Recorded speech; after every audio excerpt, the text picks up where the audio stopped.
गर्भवास हे वैष्णव भगवान परमात्म्याला अनुसरतात, त्यांच्यामुळं त्यांच्यापासून संसाराची ताटातुटी होते, संसार त्यांच्यापासून अंतरल्या जातो. जाणे, अनुसरणे म्हणजे शरण जाणे, अनुसरणे म्हणजे सर्व भावानं नतमस्तक होणे. अनुसरे तो अमर झाला. जो भगवंताला, संतांना आणि नामाला अनुसरला तो अमर होतो. अमर. प्रत्येकाची इच्छा अमर व्हावी असे होते, वाटते. म्हणून तुकोबरायला वाटलं असेल की हा अभंग करून सगळ्या साधक लोकांना, भगवंताला जे अनुसरले त्यांना अमर करावं असं तुकोबराया मधला श्रेष्ठ दृष्टांत आहे की माय बालकाचा सांभाळ करते.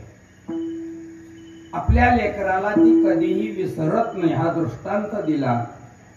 तुकोबराया सुद्धा म्हणतात, विसंबेना मातावाळा तैसा लळा पाळावा.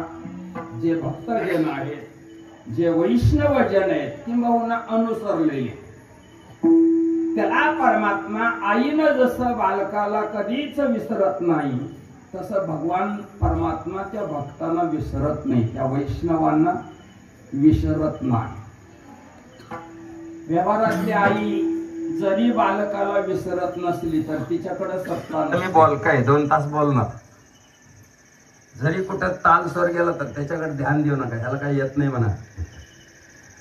पण अभंग काही चुकला, कुठं तरी अपसिद्धांत झाला तर निश्चित मला बोला. विधी चुकल्याशिवाय राहत नाही, हे माझ्या पदरचं नाही. तुकोबराया म्हणतात, मग आपल्याला म्हणायला काय भ्याला वाटत नाही. कर्म धर्म नवती सांग,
काळामध्ये कर्म ही योग्य होत नाही आणि धर्म ही योग्य होत नाही, म्हणजे पूर्ण होत नाही.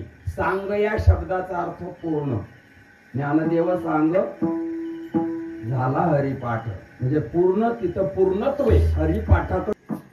तुकोबरायचं प्रमाणे गीता सुद्धा ते सांगते, पतंती पितरो हेश्या लुप्त पिंडोदक क्रिया. पतंती पितरो हेश्या लुप्त पिंडोदक क्रिया. पिंड देणं कोणाला जावं. म्हणून आजच्या काळामध्ये या गोष्टी करणं करावं प्रश्न नाही, पण याच्यात निश्चित चूक आहे. हे ज्ञानोबा सांगतात, भगवान परमात्मा सांगतात, तुकोबराया सांगतात, सगळे संत सांगतात. ब्राह्मण पहिल्यांदा आम्हाला पूजेला बसल्या बसल्या म्हणतो, घ्या हातात पाणी घ्या ना. ती मधुसूदन आहे महा म्हणतो, बरं मला सांगा किती पाणी घ्या म्हणतो. काही सांगत नाही, घे भोंगावर घे, वंजळभर घे, नाही तर नाथराया म्हणतात किती पाणी घ्यावं. कर्मी आचरण करावे, माश मात्र जळ घ्यावे, न्यून अधिकत्वासवे, दोष पावे सुरापाना सम. सुरापान माहिती, माश म्हणजे उडीद. उडीद हातामध्ये एवढं पाणी घेतलं पाहिजे आचमन करण्यासाठी. उडीद भिजल तेवढं घ्यावं, कमी पडलं नाही पाहिजे, जास्त नाही झालं पाहिजे. कमी जास्त झालं तर त्या आचमन करणाऱ्याला दारू पिल्याचा दोष लागतो. न्यून अधिकत्वासवे, दोष पावे सुरापानासम. हे जर कमी जास्त झालं, झाल्याशिवाय राहतच नाही, म्हणत होत का नाही.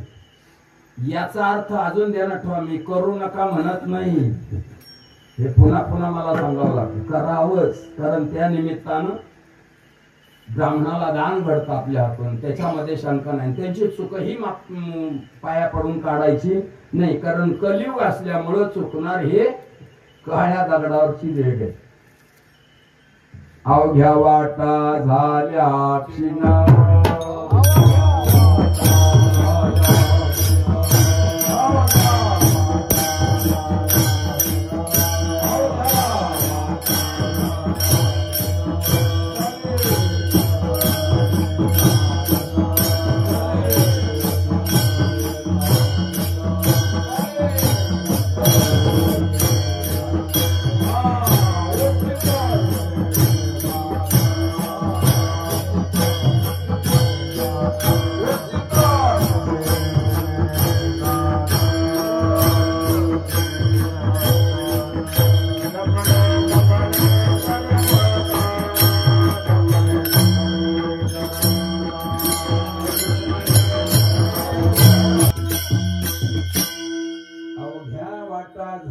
क्षीण, कलीन घडे साधन, उचित विधी, उचित म्हणजे योग्य, उचित विधी उचित विधान, न कळे न घडे सर्वथा, न कळे ज्ञान मार्ग, न घडे योग मार्ग, कळत नाही आज.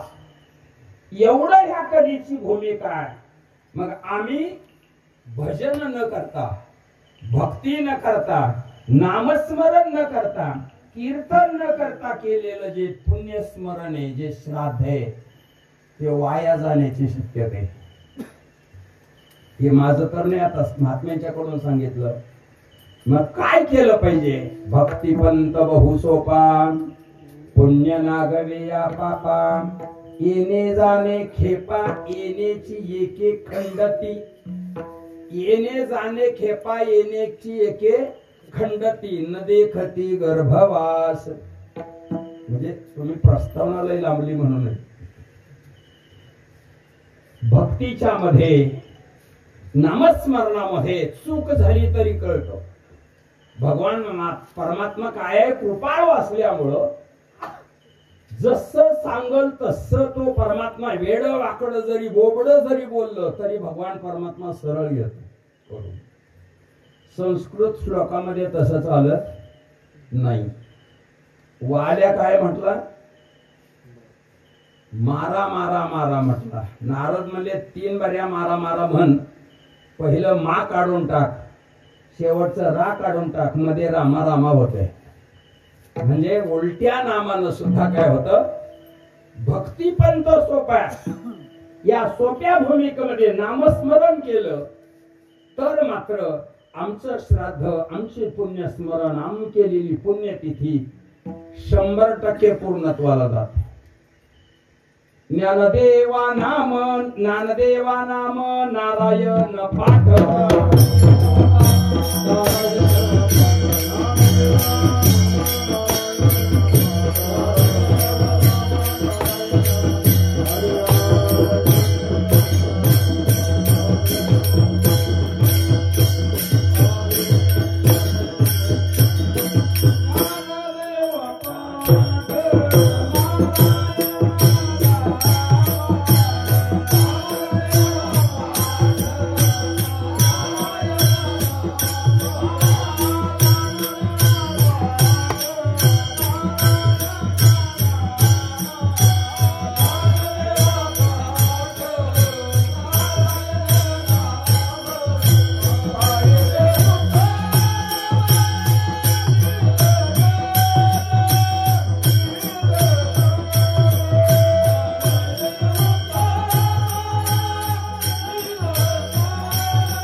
ज्ञानदेवा पाठ नारायण नाम पाविजे उत्तम तेने मुक्तीचारी साधी येल्या 4 मुक्ती हरिपाठाच्या चिंतनातून मिळतात.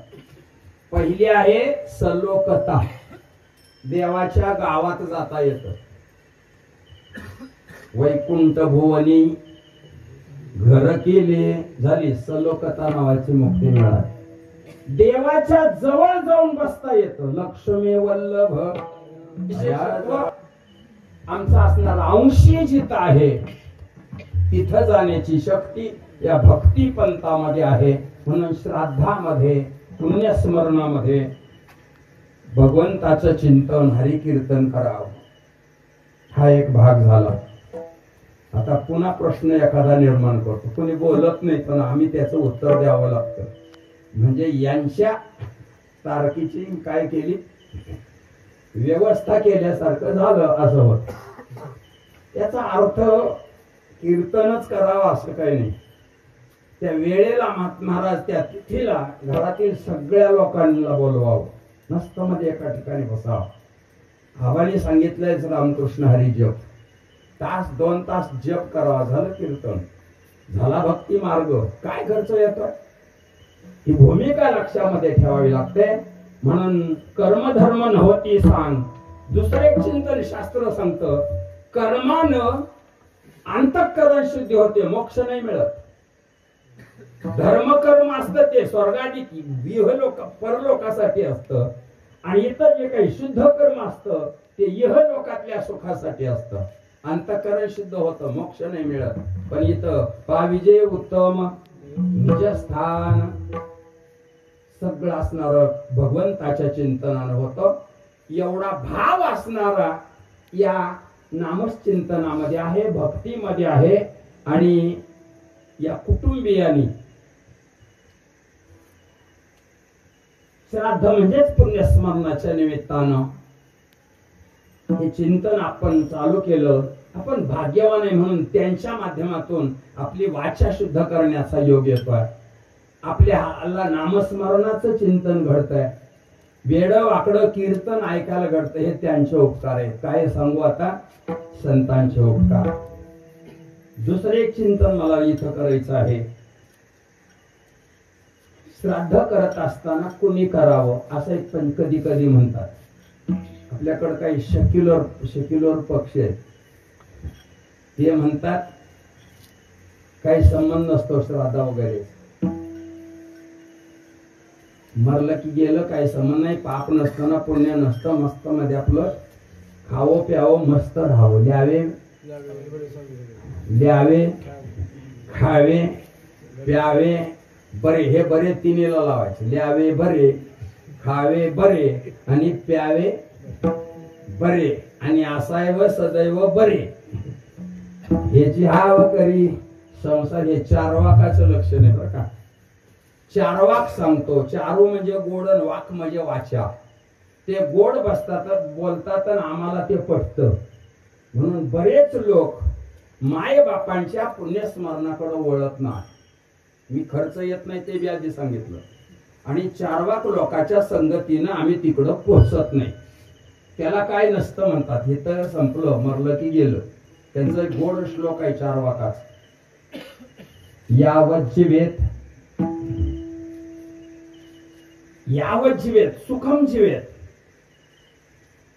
ऋणम कृत्वा घृतम पिबेत भस्मीभूतस्य देहस्य पुनरागमन कुतः. चारवा काय म्हणतो, जोपर्यंत जगतोय तोपर्यंत सुखेत म्हणजे मजेत जगावं. ल्यावे खावे बरे आता सांगितलं. जोपर्यंत जगतोय तोवर मजेत जगावं. कसं मजेत जगावं, ऋणम कृत्वा कर्ज काढावं. नाही बँकाने दिलं तर पतसंस्था फायनान्स अमाप कर्ज काढायचं. सावकाराकडून कर्ज काढायचं. 10% नाही मिळालं तर 20% काढायचं. आणि तूप साजूक घ्यायचं आणि रोज तूप प्यायचं. मला बरं वाटतं त्या काळचा तो चारवा. निदान ऋणम कृत्वा घृतम पिबेत म्हटलं. आजचा चारवाक म्हणेल ऋणम कृत्वा सुराम पिबेत.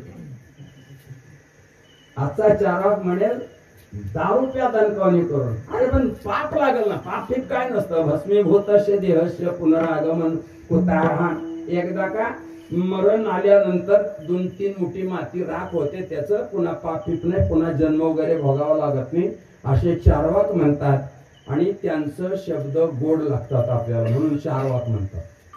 आपल्याला सुद्धा काही लोकांना पटतं म्हणते, करत नाही, पण आपण त्याच्या उत्तरापर्यंत जात नाही, त्याच्या विचारतेत आपण निश्चयानं करत नाही. त्यांचा नाद करायची गरज नाही, मला ते सांगायची गरज नाही. पण कधी कधी माणसं या तिथीपासून, या श्राद्ध तिथीपासून, पुण्यस्मरणापासून दुरावतात या लोकांचं सांगण्यामुळे. ते म्हणतात इथं जर पिंडदान केलं तर वर कसं पोचल. आम्हाला बी ते पटतं, पण अलीकडं विज्ञानाला सुद्धा आम्ही सांगू शकतो. माझा एक भाचा आहे ऑस्ट्रेलिया म्हणून, परवा 5,000 पाठव म्हणलं की 2 मिनिटात गुगल पे वर 5,000 आले. कुठून आले? ऑस्ट्रेलियातनं आले. आता तिथं बटणं दाबून जर इथं 5,000 मिळत असेल तर इथं पाणी फिरून पिंडदान केल्यावर स्वर्गात का जात नाही बाबा? म्हणजे तुझं खरं आमचं खोटं काय? काय दर्श आहे ते विज्ञानाला मानू शकतात. अरे पण ते आमच्यापासूनच शिकलेल्या, मौलीपासूनच शिकलेल्या या गोष्टी चार्वाकाच्या माध्यमातून असतात. म्हणून त्या चार्वाकाच्या नादलग्ने तार्किका चाटाका संग पांडुरंग स्मराहो. म्हणून भक्ती मार्गाकडे विशेष रूपानं आपण काय झालं पाहिजे? वळलं पाहिजे. हा एक भाग झाला. दुसरा एक भाग पुण्यतिथी, श्राद्ध, कामकारा. हे 3 मोठे असणारे इच्छा प्रत्येक जीवाची असते. प्रत्येक जीवाची इच्छा असते. एक असतं अमर व्हावं, दुसरं असतं ज्ञान व्हावं, आणि तिसरं असतं आनंद रूप व्हावं. या 3 इच्छा ब्रह्मांडामध्ये प्रत्येक जीवाला आहे. त्याला अन्वय म्हणतात. सगळ्याला जे हवं असतं त्याला अन्वय म्हणतात. ज्ञानानं दारिद्र्य येतं, अज्ञानानं दारिद्र्य घरात धरा. पण मला चिंतन करायचंय, अमर होणं, ज्ञान होणं आणि आनंद होणं या 3 अपेक्षा प्रत्येक जीवाचे आहे. मग त्या अपेक्षा आमच्या पितरांच्या सुद्धा असतात, आमच्या माता पित्यांच्या असतात. मग त्या आपण त्यांना दिल्या पाहिजेत. आणि त्या द्यायच्या कशा ते हे अभंगात आहे. पहिलं चिंतन आहे अमर व्हावं. सगळ्याला वाटतं का नाही अमर व्हावं, पण होतं का? पुन्हा पंचायत झाली, अमर होतच नाही कोण, असं आम्हाला वाटतं. पण तुकोबऱ्याने अभंगच केला नसता. अनुसार येतो अमर झाला. एकीकडून चिंतन आहे, तेही खरे, अमर होता येत नाही. आणि तुकोबरे म्हणतात अमर होता येतं, हेही खरे. मला बिघडलं का काय? खरी उत्तर 2 नसतात, एकच असतं. चुकीची उत्तर अनंत असतात, पण खरं उत्तर एकच असतं. 5 आणि 5 10. पहिलीच्या मुलांनी सांगितलं, 10वीच्या मुलांनी किती सांगावं? आता जरा प्रगती झाली की त्यांच्यात, म्हणून 15-20 तर सांगावं का नाही? उत्तर एकच असतं. तात्पर्य मग इथं समन्वय करावा लागतो. त्याला अमर होता येत नाही असंही चिंतन आहे, आणि अमर होता येतं असंही चिंतन आहे. कारण अमर होता येत नाही असं संत सांगतात. हिरण्यकश्यपूचं चिंतन सांगतात. 99 सहस्र राया दशरथा, 14 चौकड्या, लंका नाता, ते सुद्धा एवढं आयुष्य प्राप्त झालं, मरले. 2 परार्ध वर्ष ब्रह्मदेवाला होती, त्या ब्रह्मदेवाला सुद्धा मरावं लागतं. आणि इथं तुकोबारे म्हणतात अमर होता येतं. बघूया, थोडं ध्यानात ठेवा हा प्रश्न. मी शेवटी तो सोडवून टाकेल. त्याच्या अगोदर सांगतो अमर होता येत नाही. व्यासांचा एक शिष्य होता, त्याचं नाव आहे दास. व्यासांचा एक शिष्य होता, त्याचं नाव आहे दास. आमच्याकडं 7 चिरंजीव सांगितलेले आहेत. अमर नाही बरं का, चिरंजीवीना म्हणजे अपाट आयुष्य असं ना, त्याला म्हणायचं चिरंजीव. अमर नाही ते. अमृत पेणारे देव सुद्धा अमर नाहीत. जे विषयाचे ही सहोदर मृत्यू भ्याने पेले अमर. जे देहाचे पुरंदर 14 जाती, ब्रह्मदेवाच्या एका दिवसामध्ये 14 इंद्र मरतात. 14 अमृत पेतात तरी मरतात की नाही? चिरंजीव आहेत आमच्याकडं. अश्वत्थामा बलिर्व्यासो हनुमंश बिभीषणा कृप परशुरामश सप्तैता चिरंजीवीना हे 7 चिरंजीव आहेत. त्यामध्ये व्यास आहे. अश्वत्थामा बली व्यासो. व्यास एक चिरंजीव आहे. व्यासांचा दास नावाचा एक शिष्य आहे. लहानपणापासून थकले व्यास तरी तो बिचारा व्यासांची निरपेक्षपणानं सेवा करायचा. एक दिवशी व्यासाने त्या दासाला सांगितलं, बाबा पगार तर घेतला नाही पण आमाप सेवा केली, काहीतरी माग आता. त्यांनी सांगितलं, काही नाही महाराज, तुम्ही जोपर्यंत आहे तोपर्यंत मला तुमची सेवा मिळाली. काय मागितलं? आता व्यास कसे आहेत? चिरंजीव आहेत, म्हणजे अमर आहेत आपल्या भूमिकेमधून. प्रळय काळामध्ये सुद्धा यांचे असणार विशेषता पूर्ण असते. संत नाही मरत, अमर आहे ते. आणि दासानं मागितलं की तुम्ही आहे तोपर्यंत तुमची सेवा मिळावी, मला काहीच नको. म्हणजे आता याला अमर करावं लागेल. व्यासाने म्हणले, आता काय करावं, उगाच याला माग म्हटलो. बरं संत आहेत, सत्य बोले मुखे. घेतलं त्या दासाला. यमराजाकडे गेले. यमराजानं वैष्णव गेले की पूजा करतो यम. यम हे वैष्णवा. पूजा वगैरे केली, हात जोडले, महाराज काय सेवा करू? काय म्हणले, हे दास आहे माझा, यानं मागणं मागितलं, याला अमर करायचंय. यमराजा म्हणतो, यमराजाला सांगितलं, तू काय याला न्यायला येऊ नको. ते म्हणले, महाराज मी खालचं आहे, माझ्यावर काय बॉस आहे, त्यांचं आम्हाला ऐकावं लागतं. म्हणजे कोण आहे? म्हणजे काळ मला असणार मृत्यूदेवता आज्ञा देते, मला मृत्यूदेवतेचं ऐकावं लागतं. पुन्हा व्यासानी दासाला आणि यमाला बरोबर घेतलं, मृत्यूदेवतेकडे गेलं. त्याला सांगितलं, यमाकडे ऑर्डर सोडू नको, दासाला मला अमर करायचं. त्या मृत्यूदेवता म्हणले, माझ्या बी हातात काही नसतं, माझ्यावर एक अजून कंट्रोल आहे. म्हणजे कोण आहे ते? काळ. पुन्हा काळाच्या घरी गेले. काळाने सांगितलं, माझ्या हातात बी काय नाही, म्हणजे माझ्याही वर एक वास आहे. म्हणजे अजून कोण आहे? म्हणजे भवितव्य. सगळे गेले महाराज. व्यास, दास, यम, मृत्यू, काळ भवितव्याच्या घरी गेले. त्या भवितव्याने सगळे पाहिल्यानंतर अत्यंत आनंद झाला. या या या तुका म्हणे आले घरा वगैरे वगैरे म्हटला, पाया पडला. काय हवंय? ते म्हणले, या दासाला मरू द्यायचं नाही. भवितव्याने सांगितलं, माझ्या बी हातात काही नाही. म्हटले, माझ्या घरात एक भिंत आहे, त्या भिंतीवर रोज अक्षर उमटतात आणि त्या अक्षरामध्ये सगळ्याचे नंबर असतात. कोणाचा नंबर कधी आला, कोणाचा नंबर कधी आला, त्याचं नाव असणार. आलं की मग ते नाव मी काळाला सांगतो, काळ मृत्यूला सांगतो, मृत्यू यमाला सांगतो, यम दूताला सांगतो आणि दूत त्या व्यक्तीला घेऊन येतात. माझ्या हातात नाही, ते भिंतीवर बघावं लागेल. सगळेजण आत गेले. त्या भिंतीवर दन दन दन अक्षर उमटली. अशी होती, व्यास, दास, यम, मृत्यू, काळ हे ज्या दिवशी भवितव्याच्या घरी येऊन या भिंतीकडे पाहतील त्यावेळेला माग दास मेलेला असेल. ते माग मेल. कोण मेला? दास मेला. दास. आता मला सांगा, गेला नसता तर बरं झालं, कारण हे सगळे मिळून जावे लागत होते. असं ठरलंय. मरण जर व्यासासारखा महात्मा, भगवान परमात्म्याचा अवतार आहे तो जर टाळू शकत नाही तर तुकोबरे एवढं धाडसानं कसं काय म्हणतात? अनुसरे तो अमर झाला, हे कसं काय म्हणू शकतात? हा आपल्याकडं शंका. त्याचं चिंतन आता ऐका. प्रत्येक जीवाला 3 देह असतात. 3. चौथा नाही सांगायची गरज नाही. पहिला असतो स्थूल देह, हे जे 3.5 हाताचं आहे का नाही, याला स्थूल देह म्हणतात. हे जन्माला येतो आणि आपल्याकडं विधान आहे, उपजेते नाशे नासलेते पुनरपी वसे, हे घटिका यंत्र जैसे परिभ्रमेगा. 3.5 हाताचा देह ज्याला ज्याला मिळाला त्याला मरावंच लागतं.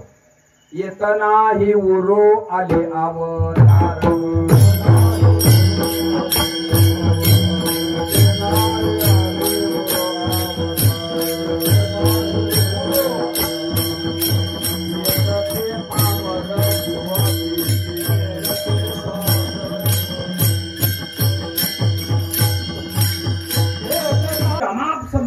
होती, मोठमोठे सगळ्या जगात भारी असणारे 12 डॉक्टर होते घरी, सगळे मेडिकलच्या सगळ्या मशिनरी होत्या, सगळ्या जे काही आज जगात उपलब्ध आहे तेवढ्या सगळ्या मशिनरी होत्या, अनेक पदार्थ होते, दररोज काय खायचं ते डॉक्टरच्या असणाऱ्या सल्ल्यानं खायचं, आणि त्याचा निश्चय होता कमीत कमी 150 वर्ष जगेल.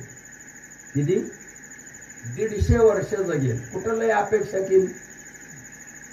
मेडिकल घरचं, मेडिकल एक वचनी नाही अनेक वचनी, मग ती ॲलोपॅथी असेल, आयुर्वेदिक असेल, अनेक असेल, असे डॉक्टर असणारे होते. लाखो कोटी रुपयांची संपत्ती होती आणि 60व्या वर्षीच मेलं ते, म्हणजे शतक सुद्धा पूर्ण केलं नाही. मला सांगायचंय 3.5 हाताचा देह मरतो, त्याच्या 3.5 हाताच्या देहानं अमर व्हायच्या भानगडीत पडायचं नाही. एकमेव असणार अमर होणारे नरदेहानं, या मनुष्य देहानं, ते आहेत आमचे तुकोबरे, बाकीचं कोणी नाही महाराज. भयान काळी देवे विमान पाठविले, कलीच्या काळा माझी अद्भुत वर्तविली, मानव देह घेऊनी निज धामा गेले. एकमेव तुकोबरायाच असणारे या 3.5 हाताच्या देहानं अमर होऊ शकतात. बाकीच्याकडे अजून ते काही लायसन कुणाला मिळालं नाही. म्हणून 3.5 हाताच्या देहानं, त्याला स्थूल देह म्हणतात, यानं मरण आल्याशिवाय राहत नाही. याच्या भानगडीत पडायचं नाही, ते आपलं नवं देह हा उसना आणि ला पाचाचा शेकी लागे त्याचा त्यास देणे. त्याच्यामुळे ते पाचाचाही 5 घेऊन जातात. मला त्याच्यात गुंतायचं नाही, कारण ते लय लांबन. मग पंचभूताचा गोंधळ केला एके ठाई मेळ, लाविला सबळ अहंकार त्या पाठीन ते काय माझ आहे. दुसरा देह असतो आमच्याकडं, त्याला म्हणायचं सूक्ष्म देह. त्या सूक्ष्म देहामध्ये 17 तत्व असतात.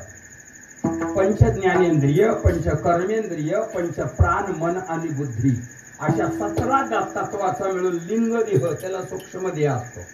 स्थूल देह पडला, हे सूक्ष्म देह त्यातनं बाजूला निघाला, स्थूल देहातनं, म्हणजे इंद्रिय बाजूला निघाली, 10 इंद्रिय, प्राण बाजूला निघाले, अंतःकरण बाजूला निघालं की मग स्थूल देह मरतो, पडतो. आता जो सूक्ष्म देह आहे, यमराजा त्याला नेतो, तिथं गेल्यावर यातना शरीर देतो आणि त्याच्या पाप पुण्याची गणना असून पुण्यवान असेल तर त्याला सुखाचे भोग देतो आणि पाप असेल तर त्याला दुःखाचे भोग देतो. नाहीच झालं नाही तर मारिती झोडीती तोडीती निष्ठुर यमाचे किंकर बहुसाल. या सूक्ष्म देहाला जास्त आयुष्य स्थूल देहापेक्षा, म्हणजे तिथं गेल्यानंतर दुसरा देह मिळतो आणि पुन्हा मग पाप पुण्य भोगायचं झाले मग त्याला कोणती योनी टाकायची, मग त्या योनीतले असणारे देह मिळतात. नाही तरी काय थोडी श्वान शुकरे बापुडी, म्हणून सूक्ष्म देह सुद्धा संपतो. आता तिसरा देह आहे अज्ञान मूलक, अविद्या मूलक, त्याचं नाव आहे कारण देह.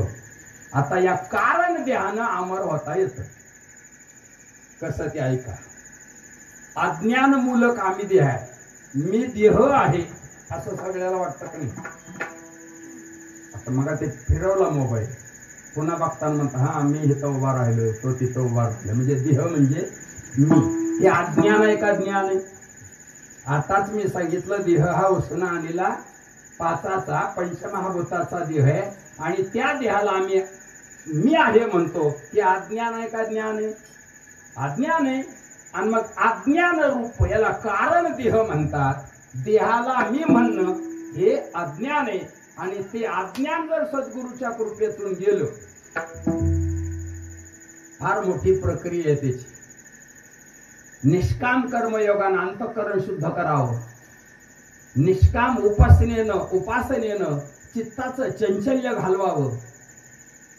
ब्रह्मनिष्ठ कृपाळू आणि स्तोत्रीय सद्गुरूकडे जावं आणि त्यांची सेवा करून त्यांच्याकडून ज्ञान मिळालं की मग अज्ञानाचा काय होतो, नाश होतो. आणि एकदा का अज्ञान गेलं की मग मी वासुदेव तत्वता कळो येईल विचारिता आहे ठाऊक सभाग्या संताना ही तुझा अनेक मागुता का. अज्ञानानं मी ब्रह्म आहे, परंतु अज्ञानानं देह वाटत होतं. ते अज्ञान गेलं, कारण देह गेला, कारण देहाचं अज्ञान गेलं की मग साधक झाला ब्रह्म, साधक झाला अमर, परमात्मा सच्चिदानंद. त्यातलं मी स्वतःच चिंतन करतो. भगवंताला काय म्हणतात? सच्चिदानंद घन. मी एक श्लोक म्हणतो, सच्चिदानंद रूपाय विश्वोत्पत्त्यादि हेतवे तापत्रय विनाशाय श्रीकृष्णाय वयन्मा. सत म्हणजे खरं, आणि खऱ्याला मरण आहे का नाही तुमच्याकडं? म्हण खऱ्याला मरण नसतं. हे वेदांताचा सिद्धांत आहे.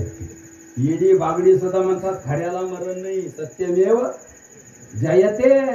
म्हणून सत्य म्हणजे खरं, त्याला सच्चिदानंदातला सत म्हणतात. आणि ती सत अवस्था म्हणजे परमात्मेची, तो आहे अंश, तो अंश आहे, अंशी आहे, आणि आम्ही त्याचे अंश आहोत. मवाई वांशो जीवलोके जीवभूता सनातना. परमात्मा अंशी आहे, आम्ही अंश आहे, म्हणजे त्याचा एक तुकडा आहे. हे कोण म्हणतं? शंकराचार्य म्हणतात. श्लोकार्धेन प्रवक्ष्यामि यदुक्तम ग्रंथ कोटिभिः ब्रह्मैव सत्य जगन्मिथ्या जीवो ब्रह्मैव न परा.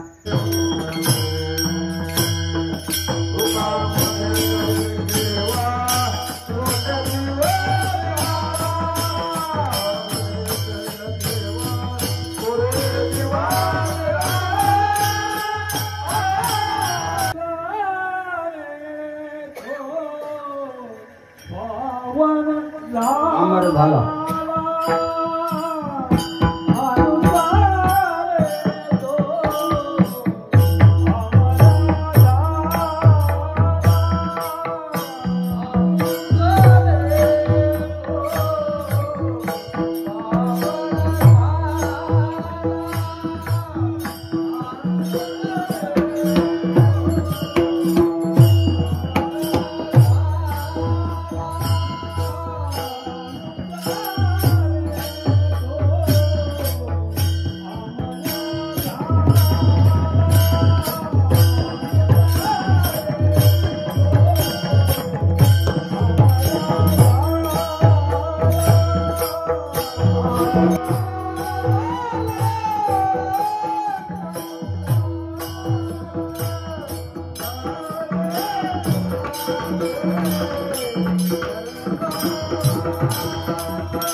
अनुसरे तो अमर झाला.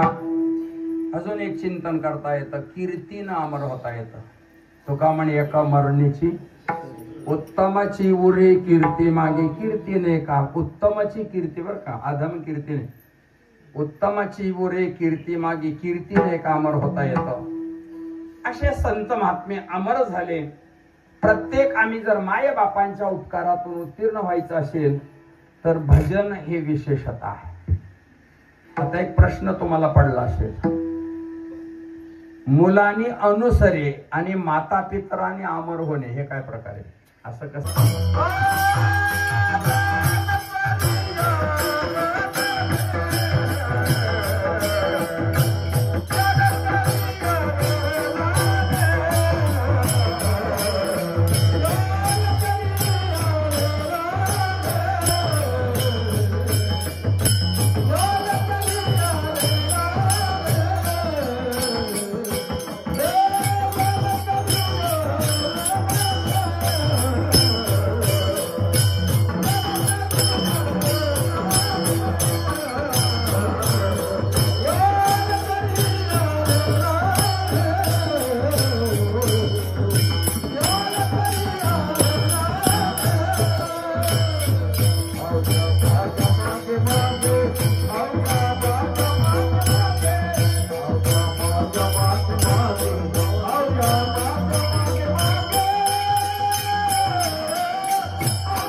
मनोमार्गी गेला तो येथेची किंवा तेथेची मुखला हरिपाठी स्थिरावला तोची धन्य. मनाच्या माग जाऊ नये, कारण मनाच्या माग गेला की मेला, अत्यंत यातना होतात तेव्हा. म्हणून मनाच्या माग जाऊ नये, मनाला आपल्या माग आणावं. येणे सोशे मन झाले हरी परत माघारी घेत नाही अशी दशा झाली पाहिजे. त्याच्या मनाच्या माग जाऊ नये, अंधश्रद्धेच्या माग जाऊ नये. आज लोक कुणीकडून पळायला लागले आणि त्यांचा निश्चय अमर होणे नाही, संसार चांगला होणे. संसार जर मिथ्या असेल तर चांगला होऊन काय उपयोग आहे? जर तो लटिका व्यवहार सर्व हा संसार असेल तर त्यात चांगलं मंगळचं काय? दोन लहान लेकरं खेळत असतात, ते नवरा नवरी वगैरे करतात. ते त्रिभुवनी ज्याची सत्ता तो कया रक्षिता तो झाला. त्रिभुवनामध्ये त्या भगवंताची सत्ता आहे, तो आमचं रक्षण करतो. तो पवाऱ्या म्हणतात त्यांनी माझं रक्षण केलं. विठोबा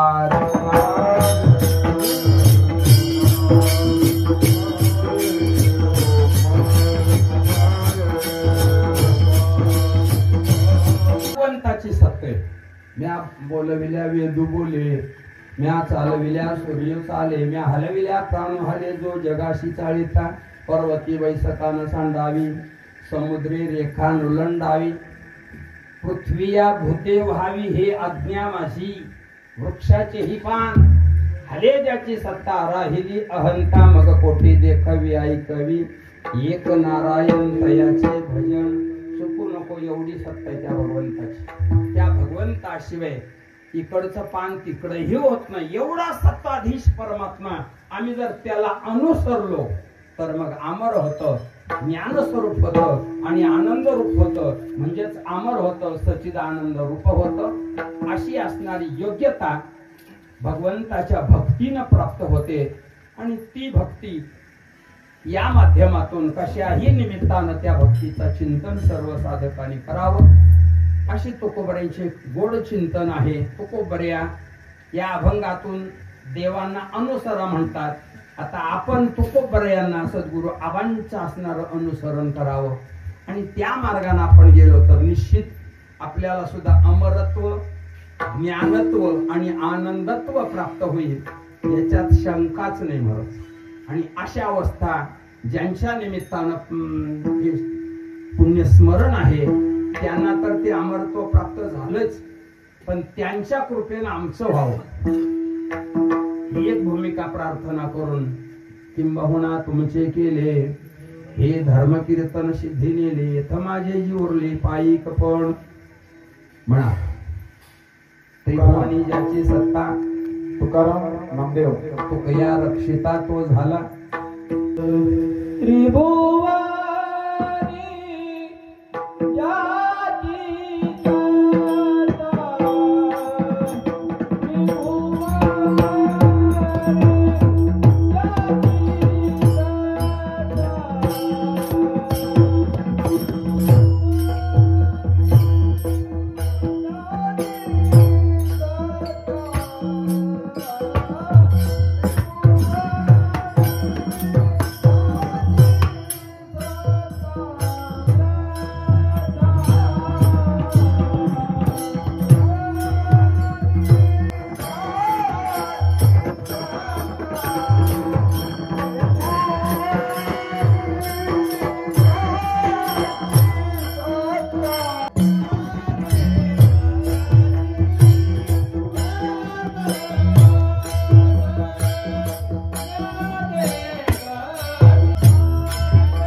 केशवा